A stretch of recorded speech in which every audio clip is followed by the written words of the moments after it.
Welcome to Mr. Criminology, where we share for you to learn and succeed. In this video, we will be discussing Article 266 or slight physical injuries and maltreatment.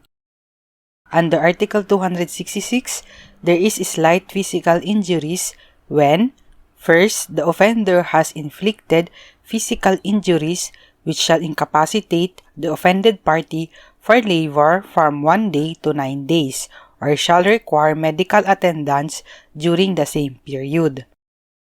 Second, the offender has caused physical injuries which do not prevent the offended party from engaging in his habitual work nor require medical assistance.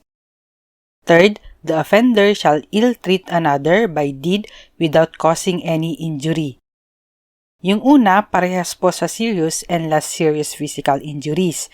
Pinagkaiba lang yung araw ng incapacity or medical attendance. Considered yung injury as slight kung yung incapacity or required medical attendance is for 1 day to 9 days.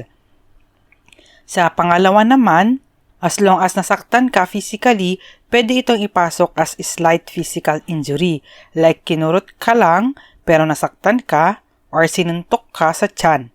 Nasaktan ka pa rin pero walang ibang consequences sa'yo, kaya mo pa rin magtrabaho.